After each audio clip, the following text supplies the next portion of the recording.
Do you ever wonder what is intended for or likely to be understood by only a small number?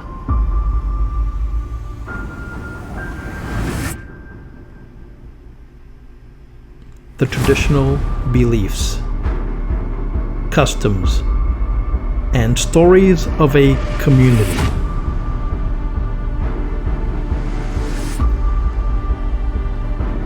A community not part of the mainstream, unconventional, peripheral, or extreme.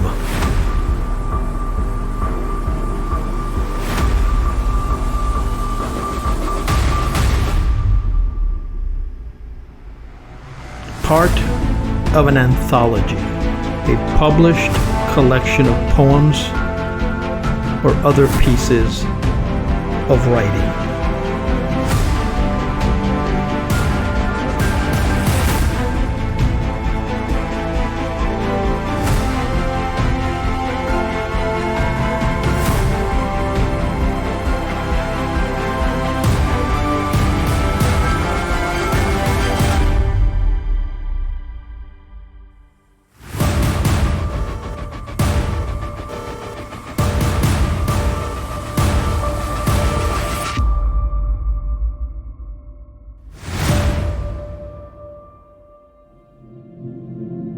This is Esoteric Lore. I'm your host, Edward Aponte, where I push you to ponder the fringes of folklore. Digital media profits from our anger. Outrage is intentionally engineered and algorithmically promoted because it drives user engagement, and it's destroying our minds. Filter bubbles and echo chambers. Filter bubbles and echo chambers are not just internet slang. They are actual industry terms from the science of social network analysis. Filter bubbles means you only see what you want to see. The algorithm correctly predicts what information the user will click on based on their digital footprint, which is usually the information that confirms our existing biases, effectively isolating us from different points of view. Echo chambers means you only discuss what you already believe with those who already agree with you. Filter bubbles sort people into separate echo chambers of personalized content in which existing views are reinforced and opposing views are absent. Confirmation bias of the personalized news cycle reigns supreme in the digital echo chambers. We like ideas that fit our own preconceptions. We want to hear we are right. We want to see confirmation of what we already believe to be the truth. And the algorithm behind our screens are happy to feed it to us. The alternative is uncomfortable. Having our established opinions contradicted makes us feel bad, insecure. We don't want to see online content that makes us doubt our intellectual superiority. If we come across a piece of news we consider to be blatant propaganda from the other side, we turn it off and with disgust. So to keep us users engaged, the algorithm has to appease our confirmation bias, feeding us more of the same, making us closed-minded, siloed in our entrenched opinions. Filter bubbles and echo chambers place every user in their own reality. By spoon-feeding them personalized content, we confuse this reality with actual truth. When others don't think the same way, we exclaim, "Don't they see what's going on?" No, they don't. That's the point. They see a completely different version of reality inside their own echo chamber. The filter bubble echo chamber effects puts each of us in our own little informational prison. This is brainwashing, not democracy. No wonder we don't understand each other. No wonder we are at each other's throats. When people attempt to have a conversation with someone from another echo chamber, all hell breaks loose.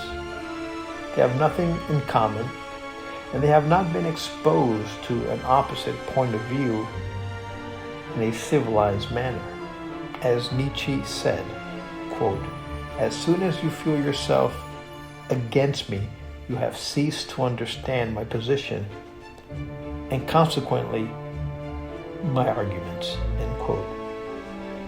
Outrage of us versus them erupts. Angry by design. They want us to gasp, to exclaim, "Can you believe this?" To retweet, to forward, to contradict, to share, to comment, to refute. The enrage is to engage. Ironically, a great way to generate more traffic between users in one echo chamber is to provoke them to outrage about the opposite echo chamber. It does not have to be done by real people. Bots will do it. As long as the users are poked with a strong negative emotion, that serves as clickbait. It was painfully obvious that online debates over any controversial issue quickly and inevitably spirals into madness. The parties involved, liberal versus conservatives, black versus white, straight versus gay, religious versus atheist, men versus women, end up with high blood pressure and crippling anxiety, accomplishing nothing from their agenda, just being glued to the screen in a state of total misery. We cannot ignore something that makes us angry. It would be counter to our emotional biology of survival. Fight your enemy to the death. So we engage with this digital clickbait that created this outrage in us. Engagement translates to profit, not the truth. Follow the money. Finding an algorithm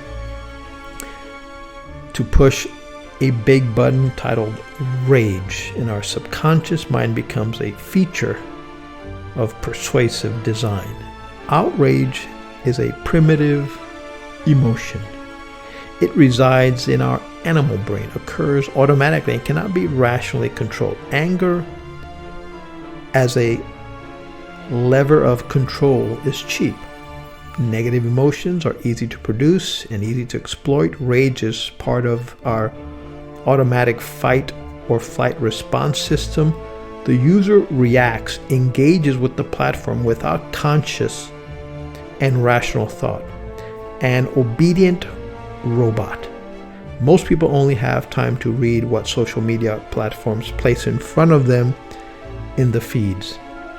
From these shallow offerings, people are most likely to choose clickbait that involves negative emotions, fear, or anger. We are predictable, and algorithms figure us out. There is no evil human mind behind this digital diet that makes us sad or mad. It is algorithmically driven for the purpose of user engagement.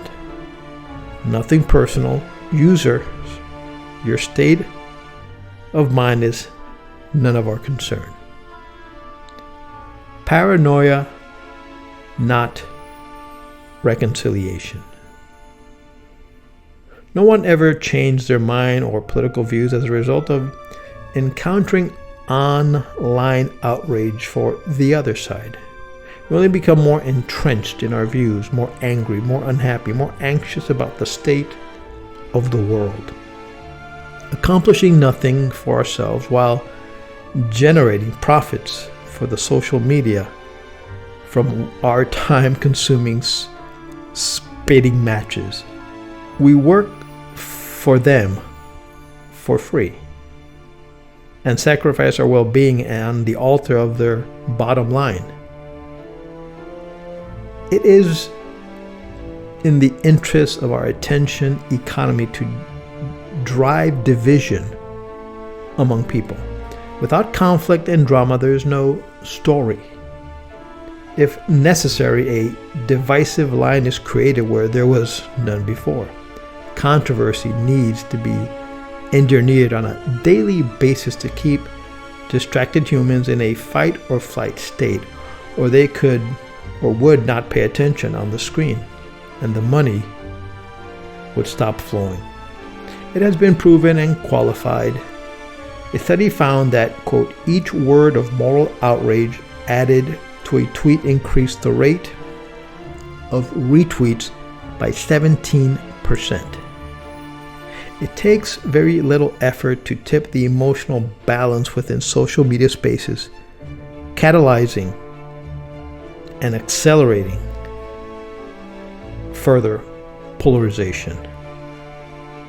Another study online anger found that, quote, anger is the emotion that travels fastest and farthest on social media compared to all other emotions. As a result, those who post angry messages will inevitably have the greatest influence. Social media platforms will tend to be dominated by anger. Clickbait headlines that provoke outrage work beautifully for user engagement. Fake news is even better. Paranoia is an efficient way to corral the attention of the users. The Center for Humane Technology cites the study which estimated that fake news spreads 6 times faster than the truth. Conspiracy theories that are particularly harmful breed of fake news outrage. Users spread them to each other because of their shock value. So there you have it. Outrage, lies spread like wildfire, while truth languishes in oblivion. Unfortunately, the more frequently something appears online, the more believable it becomes. In our world today, viral is a proxy for truth. Just read any comments on a controversial topic and see how it makes you feel. Upset? Filled with an irresistible desire to add your own nasty comment? It works. The worst of human nature comes out online. When we are outraged, even the most civilized among us are reduced to our base nature and discover the side of our character Jaron Lanier calls the inner troll. In his book, 10 Arguments for Deleting Your Social Media Accounts Right Now, he writes about perceived anonymity that makes people behave horribly online. Digital interactions lack empathy. You've never used such terms face to face, even if you're worse political counterparts. John Lanier calls social media a bummer machine. Behaviors of users modified, made into an empire for rent. His other insightful gems about the culture of online debates are, quote, social media is making you into an asshole, end quote, and, quote, attention acquisition leading to asshole supremacy, end quote. Keeping people angry makes them predictable and therefore controllable. It's not in the interest of digital media to appeal to our rational brain. That would be much harder to ask for than AI, than dealing with our emotional brain. That has not changed in 50,000 years. Jaron Lanier, again, quote, "If people are furious at morons, they dare not disengage. They are hooked because of provoked natural vigilance," end quote. The psychological rage bud algorithmic behavior manipulators are pressing in our brain is just our instinct for self-preservation, the very foundation of our survival. Try to control that by having a fair and balanced, rational political discussion online. The more we are engaged by outrage, the more our emotions spiral out of control. The most uncivilized, paranoid, nasty, and intolerant users are the loudest voices online, and their extreme views are magnified precisely because they are so outrageous, so engaging. Don't take the bait. Don't become one of them. Don't degrade your humanity for the benefit of the platforms. They make money when you are angry and upset. You pay the price. The price we pay. While social media companies and news websites profit nicely from enraging and engaging angry users, the users themselves pay a very high psychological price. Boiling with rage while helpless to change anything is a recipe for unhappiness, with a possible bonus of a premature heart attack. Recent psychological research has found that helplessness isn't just related to unhappiness. Helplessness is unhappiness. The science of positive psychology, pioneered by Martin Seligman, conducted decades of experiments on learned helplessness. How animals and people behave after enduring repeated adversity beyond their control. Their conclusion? Clinical depression and anxiety may result from feeling powerless to change a situation.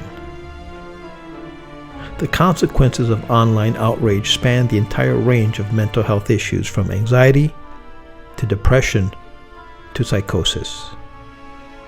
In our attempt to regain some sense of control over the issues that make us mad, we keep trying to find more information that would help us, quote, defeat our enemies.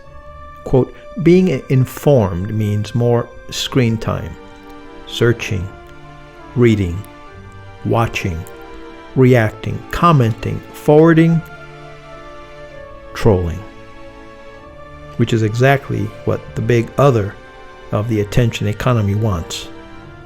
Traffic, plunging us into an ever-repeating cycle of outrage, anxiety, and helplessness. A divided society is their creation, engineered for commercial benefit, with peace and democracy as collateral damage. A way out. Stress is more contagious than COVID-19. More people are suffering from digitally induced anxiety of the news cycle than are sick with COVID. Solution? Quarantine from toxic digital media. Your mental health depends on it. One of the ways to reclaim our humanity is to resist the filter bubble echo chamber effect and diversify our digital diet. We become our own content curator. Take that power away from the manipulative algorithms and form our own judgments. Some news aggregators like allsides.com are actively resisting media bias by collecting opinions from across the spectrum. Quote, when you suspend your faculty of independent judgment, you suspend consciousness. To stop consciousness is to stop life. Quote, maintain your free will and resist the algorithmic mind control. Another hack is to turn it off altogether. Many high performers practice deliberate selective ignorance to avoid being influenced by third parties, protect their time and their sanity. Darren Lanier's advice, quote, don't let your inner troll take control. If it happens in a particular situation, avoid the situation. Leave the platform. Don't degrade your character. End quote. I couldn't agree more. Complete digital detox allows me to concentrate on the real world and process my own thoughts. This disrupts the interference of the attention economy. When I am not looking at the screen, I cannot be influenced. It's as simple as that. The only way to be independent from the matrix is to unplug from it. If you like this video, please subscribe, share, and give us a thumbs up. Thanks for watching. See you next time.